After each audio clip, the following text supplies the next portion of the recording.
사랑하는 성도 여러분, 우리 지난 시간 우리는 온유함에 대해서 나눴습니다. 팔복의 오늘 네 번째, 계단으로 치면 네 번째 계단, 이제 중간에 올라왔습니다. 의에 줄이고 목마른 자는 복이 있나니 그들이 배부를 것이며, 오늘 이 말씀 가지고 우리 주일의 은혜를 나누고자 합니다. 우리가 계속해서 확인하고 있습니다만 복에는 두 가지로 생각할 수 있다 그랬어요. 내가 중심이 되어 내 능력으로 하나님께 영광 돌릴게요 하는 기복, 그리고 하나님 중심이 되어 하나님의 힘으로 하나님의 뜻으로 내 인생 이끌어 가시는 것을 내가 순종하여 따라가는 것, 팔복, 이렇게 의미가 나눠진다 그랬습니다. 기복은 그 자체로 나쁜 것이 아니라 그랬어요. 기복적 신앙 또는 기복 신앙은 좀 문제가 있다 그랬습니다. 왜냐하면 이 기복이라고 하는 것의 방향성은 나에게 있기 때문에 결국 신앙은 이기가 아니라 이타잖아요, 그렇죠? 나 중심이 아니라 밖으로 나가야 되는 거예요. 그런데 나 중심으로 자꾸 몰고 가기 때문에 문제가 될 수 있다. 그리고 문제가 실제로 됩니다. 그래서 내가 주인이 되고 내 중심으로 사는 삶은 어차피 한계가 있어요. 그런데 굳이 그 길을 갈 필요가 없다는 거예요. 그래서 반면에 팔복은 하나님이 중심이 되는 것이죠. 그래서 내 인생을 하나님이 우리 신앙적 용어로 하면 견인해 가신다, 이끌어 가신다는 거예요. 그렇기 때문에 진정한 복은 무엇입니까? 주님께서 산상수훈 통해서 말씀하신 팔복이 우리에게 중요한 복의 방향성이요, 복의 의미가 담겨있는 이야기가 된다는 것입니다. 오늘 이제 팔복 가운데 네 번째 복인데, 오늘 말씀 가운데에 좀 특별한 단어가 등장해요. 의가 등장해요. 그죠? 의에 줄이고 목마르다 할 때 의가 등장해요. 이게 의가 뭐냐? 원어를 살펴보면 의미는 그래요. 좋은 관계다. 관계가 좋다는 것이에요. 의라는 것이. 그러니까 지금 이 의는 사람과의 관계를 말하는 것이 아니라 하나님과의 관계를 말하는 것이죠. 그래서 우리가 의롭다, 의가 있다라고 말할 때는 하나님과의 관계가 좋다는 거예요. 그러면 반대말은 무엇입니까? 의의 반대말 무엇일까요? 의의 반대말은 하나님과 관계가 안 돼 끊어진 거죠. 죄입니다. 그래서 의와 죄가 신앙적으로 반대말이 돼요. 그래서 죄의 삭은 사망이요, 의는 생명이 됩니다. 사는 길이죠. 저는 그런 의미에서 의를 가장 잘 드러내는 신앙의 주제는 구원이라고 말할 수 있다고 생각해요. 그래서 우리가 해결할 수 없는 것이잖아요. 죄나 사망 이런 문제들은. 또 우리에게 갑자기 불현듯 닥쳐오는 불가항력적인 어떤 상황들이 있어요. 고난과 고통, 사건, 사고, 문제, 또 심판, 그죠? 심판이 가장 큰 거겠죠. 근데 이러한 것을 우리 감당할 수가 없는데, 이러한 것에서 구조받는 거예요. 구원받는 거예요. 건짐을 받는다. 그러니까 구원이 의가 되는 거예요. 원래 의라는 말은 이렇게 로마서나 이런 말씀들 가운데 등장하는 내용들인데, 본래는 이게 법정 용어였어요. 의라는 말이. 그러니까 의롭다라는 얘기는 죄가 없다. 그러니까 죄와 의가 반대말이라고 이미 우리는 이제 밝혔지만, 본래 의미도 살펴보니까 법정 용어로 쓰이고, 이거는 죄가 없는 상태를 말한다. 무죄 판결을 받았다는 거예요. 죄가 없다라는 선언을 받았다. 그러니까 의롭다라는 얘기는 당신은 죄가 없습니다 하고 무죄 판결 받았다는 이야기와 같다는 것입니다. 우리가 잘 아는 이야기 가운데 장발장 이야기가 있잖아요. 그래서 빅토르 위고의 소설 레미제라블. 우리는 제목이 원래는 장발장인 줄 알았어요, 어릴 때는. 근데 레미제라블이라고 하는 되게 멋있는 제목이 있더라고요. 근데 이 레미제라블의 주인공이 장발장이죠. 장발장이 우리가 아는 대로 빵 한 조각 훔쳤다고 해서 그 죄로 징역을 19년 삽니다. 감옥살이를 19년 해요. 추록을 했어요. 이제 나왔는데 갈 곳이 없어요. 근데 갈 곳이 없는 그에게 누가 식사와 잠자리를 제공해 줍니다. 바로 미리엘 주교라는 분이 교회에서 와서 먹고 잘 수 있도록 도와줬어요. 그런데 장발장이 그 은혜도 모르고, 그렇죠? 은식기를 훔쳐서 달아나려고 하다가 결국은 또 붙잡혀요. 그래서 끌려왔는데 주교가 이렇게 얘기합니다. 친구여, 은초 때도 가져가라고 했는데 왜 그거는 놓고 갔는가? 이렇게 오히려 말해요. 이게 지금 용서죠, 용서. 이 이야기 용서하는 이 한마디의 말 때문에 장발장은 일단은 그 붙잡혔던 자리에서 풀려나죠, 즉시로. 동시에 그 말이 그 사람의 심령을 완전히 변화시키는 계기가 돼요. 이 용서의 말 한마디가.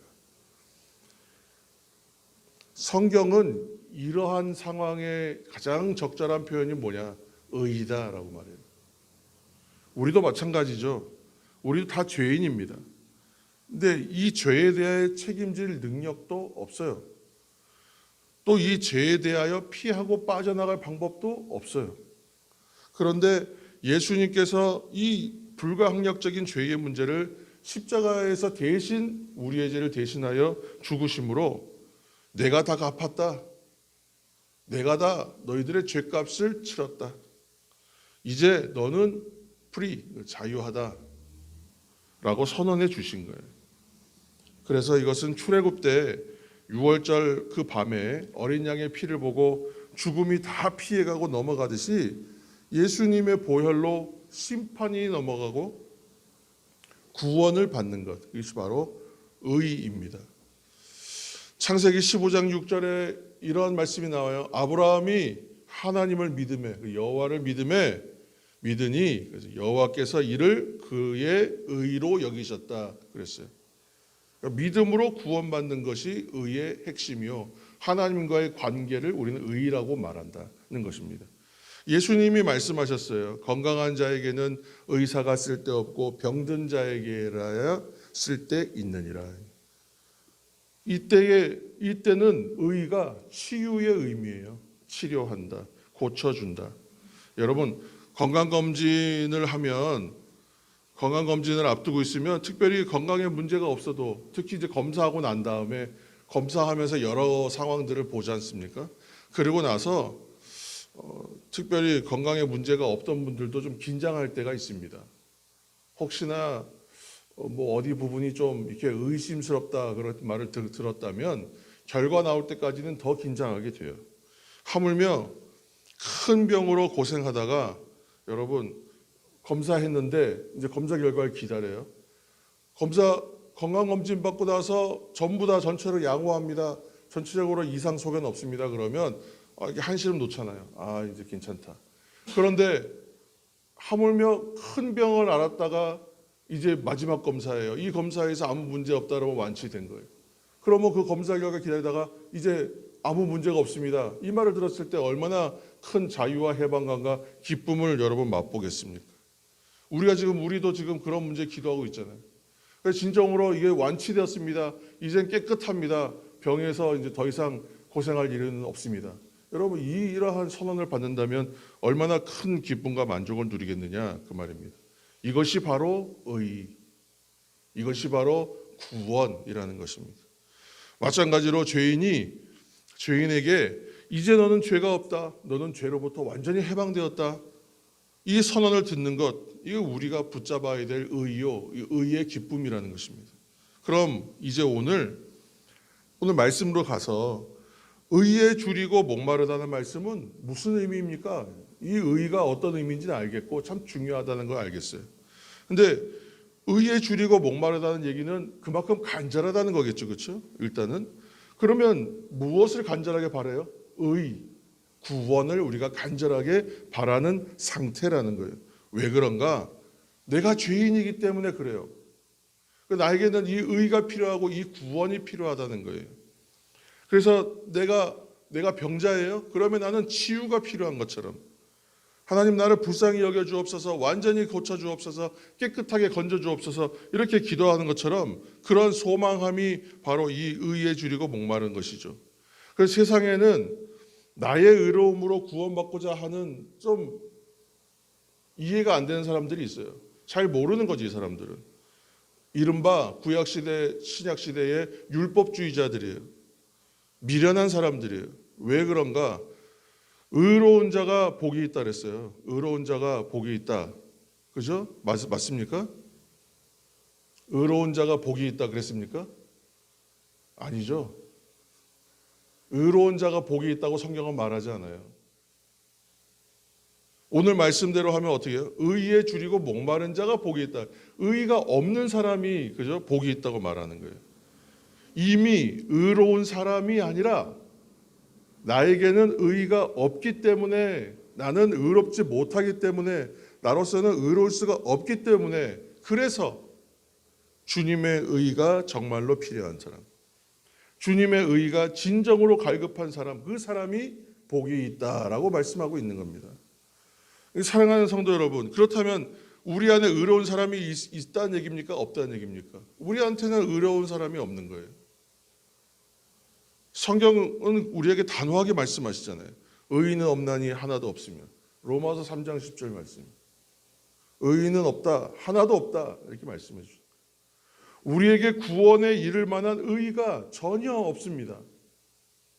그래서 우리는 의에 줄이고 목마른 사람일 수밖에 없어요. 이건 자격이 그 자체가 그래요. 그러니까 지금 줄이고 목마르다는 말은 우리가 오늘 계속 지금 복을 살피면서 얘기하지만 단순히 뭐가 좀 부족하다, 단순히 뭐가 좀 모자란다, 이런 의미가 아니라 지금 줄이다, 의에 줄이고 목마르다 할 때 줄이다는 말은 아사, 배고파 죽는 거 아사라 그러잖아요. 아사 직전의 상태예요. 지금 안 먹으면 죽을 수밖에 없는 상황이에요. 근데 그럴 때를 말하는 거예요. 목마르다, 딥세인이라는 말도 마찬가지. 사슴이 여러분 갈증이 나서 물을 찾는다, 그죠? 시냇물을 찾는다. 시냇물을 찾는 사슴의 갈급함이라고 얘기하잖아요. 사슴이 물을 마시지 못하면요, 식도가 쩍 하고 달라붙어서 숨을 쉴 수가 없다는 거예요. 말라붙어서 죽는 거죠. 그러니까 지금 목마름은 사슴에게 있어서는 생존의 문제잖아요. 우리들도 마찬가지. 우리에게 예수님의 의의가 바로 이와 같다는 거예요.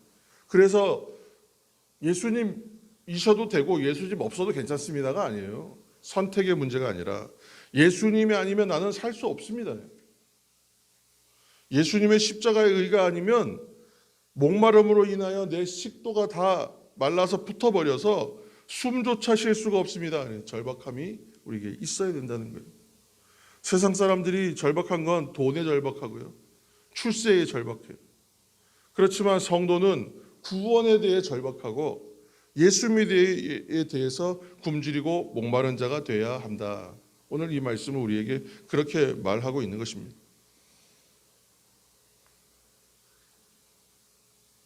우리가 언제 이 감사함과 기쁨과 이 만족함을 누릴까? 의에 대하여. 예를 들어서 생각해 보면 이런저런 이유로 우리가 좀 끼니를 건너뛸 때가 있어요. 또 아니면 의도적으로 정해놓고 이렇게 의식적으로 금식할 때가 있어요. 뭐 아니면 건강검진 앞두고 뭐 저녁부터 금식을 한다든가 그래야 될 때도 있어요. 그러다가 이제 이 금식이 끝났어요. 끼니 건너뛰는 게 끝나고 이제 음식을 대하게 됩니다. 그러면 어때요? 허기가 반찬이라 하잖아요, 그죠? 그래서 음식 맛이 완전히 새롭게 다가오는 것을 느껴요. 입맛이 다르게 느껴지는 거예요. 평소 같으면 그냥 그럴 수 있는데 이때는 입이 좀 새로워지죠. 영적으로도 마찬가지예요. 하나님께서 때때로 우리에게 주시는 영적인 가난함의 시간들이 있습니다. 영적인 어두움의 시간이라고 저는 그렇게 예전에 영적 일기 쓸 때 썼던 적이 있어요. 그 표현을 좀 좋아합니다만 진짜 어두움의 시간이거든요. 뭐가 아무것도 안 보이는 것 같고 답답하고, 하나님께서 그렇게 때때로 우리를 영적인 가난함에 처하게 하실 때가 있어요. 그래서 밑바닥으로 내려가는데 끝이 없이 내려가요. 끝난 줄 알았는데 더 내려가요. 근데 왜 그럴까? 왜 이렇게까지 하나님 몰아붙이십니까? 막 그런 기도가 나올 때가 있어요. 그렇죠? 그때 어떻습니까? 나의 의의가 무너져야 되는 시간이라는, 자기의 의의가 다 제거돼야 되는 시간, 비워내는 시간이에요. 금식이에요. 내 의의에 대한 금식, 다 끊어내는 시간. 그 시간에서 벗어나야 돼요. 거짓된 영적인 배부름이 있어요. 그 시간에서 벗어나야 합니다. 착각하지 마라. 그러니까 주님이 아니면 안 된다. 이거 알라는 것입니다. 그래서 오직 예수님 아니면 안 됩니다. 정말 하나님 한 분 아니시면 안 됩니다. 그 고백이 터져 나오게 하실 때가 있어요.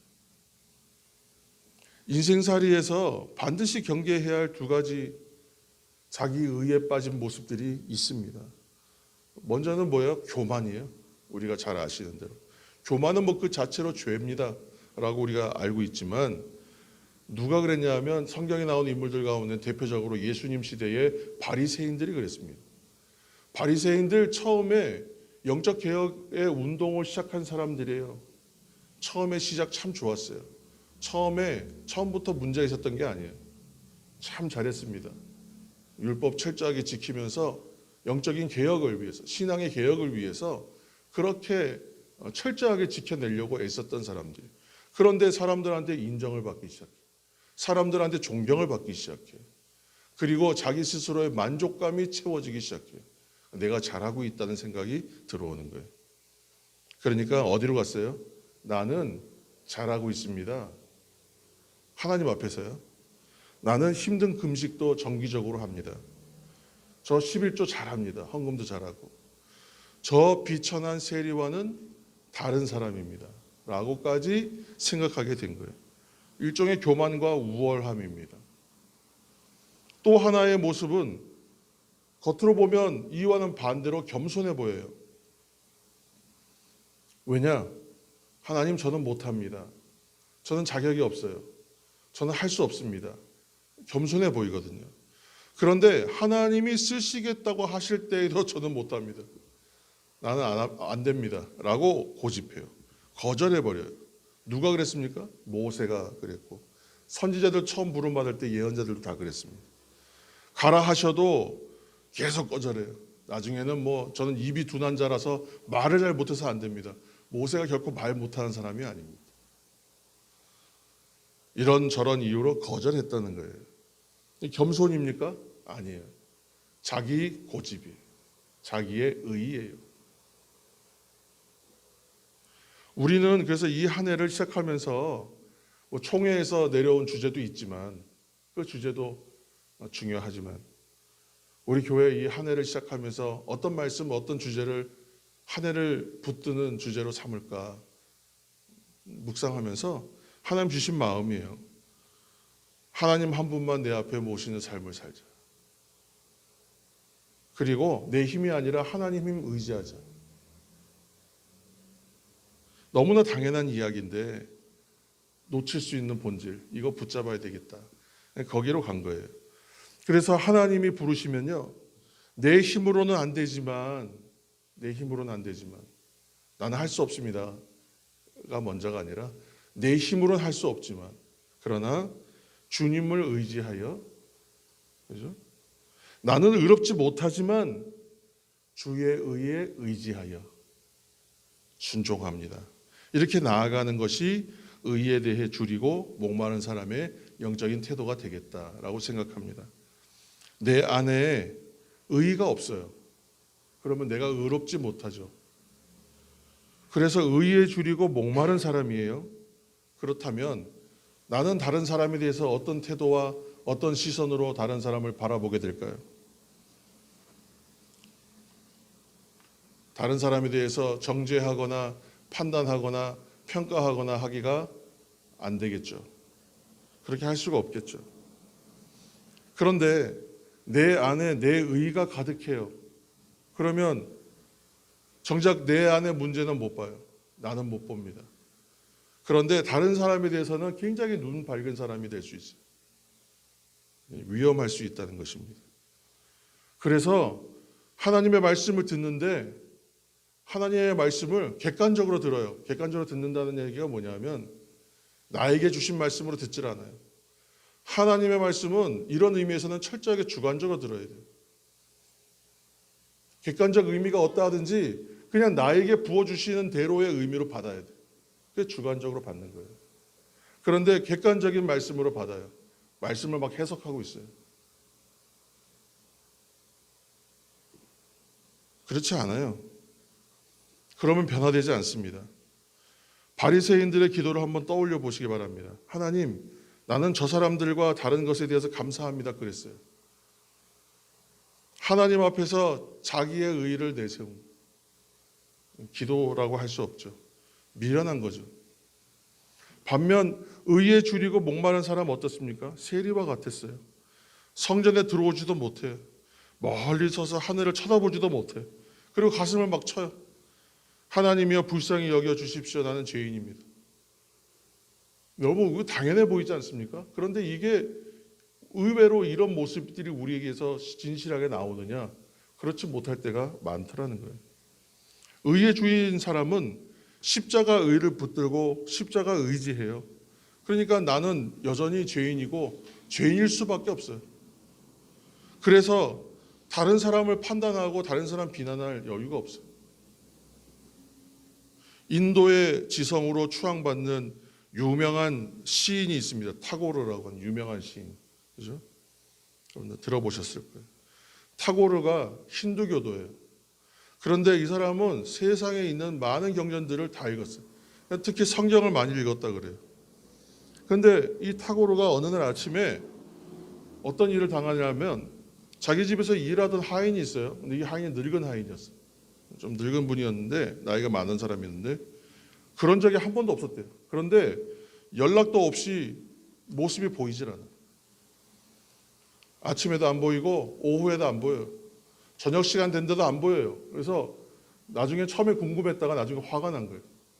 주인에게 말도 없이 도대체 어딜 사라진 거냐 하고 막 화가 났어요. 이제 오면 내가 좀 단단하게 일러야겠다. 벼르고 있었어요.